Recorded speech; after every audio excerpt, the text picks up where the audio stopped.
It's time now to go behind the wheel with Tony. The average new car sold for just over about $45,000 last year, and there's every indication that prices will continue to climb this year. Yeah, one reason for the price increase is the global microchip shortage. Here's Tony with more.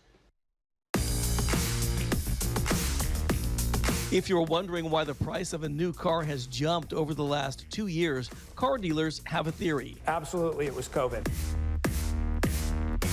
Anticipating a drop in sales at the beginning of the pandemic, automakers built fewer cars, which meant they bought fewer of a new car's main ingredients, microchips. Chips do everything.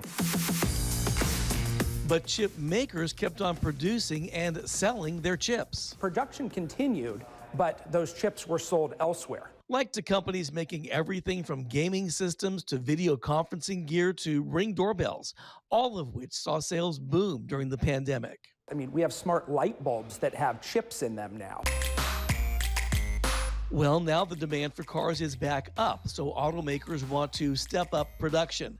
But since all those chips they used to buy are now going out to new markets, they're struggling to find enough, and they need a lot. Anywhere from $2,500 to $3,500, depending on the features that are in the car. Every aspect of the car really is affected by a microchip. Things like power steering, airbag deployment, intermittent wipers, automatic braking, throttle control, keyless remote entry, lane departure warning, active suspension, security alarms, navigation, lane correction, noise suppression, seat position, adaptive headlights, interior lighting, night vision, voice and data communication, backup camera, Bluetooth connection, heated seats, and yes, even your blinker. There are more chips being used that you're not aware of than you are.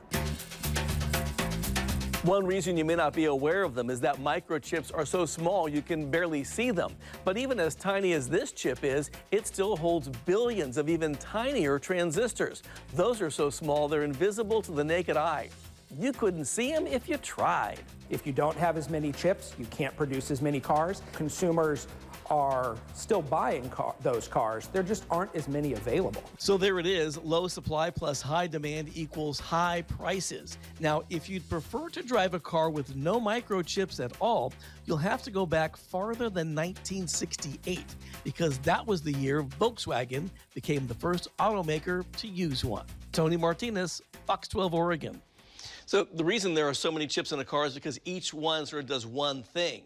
So if it fails, then the one thing fails. But if you had like this one giant chip and it failed, your whole car would be dead. So you don't want that. Isn't it incredible, that invention? I mean, think of all it can do in that teeny little space. And that little nugget at the end there about how the VW had the first one. Yeah. Do you know what that was for? It was for fuel injection. So in most engines, you know, because of regulations of how much fuel capacity and how much lead can be in fuel and so forth, are regulated very tightly. Well, a little chip can do that much more precisely than a mechanical kind of thing could. So engines have tons of chips in them, but that's what it was. It's for fuel injection. Now it's Are there literally everything. Are there more chips in like all electric cars as compared to? Probably because probably it seems there like would there's be more. Yeah, there would be. I'm not sure, but that would make sense. But and no end in sight. I mean, they could be well into this year before things even begin to possibly turn around. So not one good news there. Yeah, I know. For example, like Ford had stopped taking orders on their electric cars because they're like, we're done. Can't make We can't make enough to keep up. Super interesting. Tony, thank you.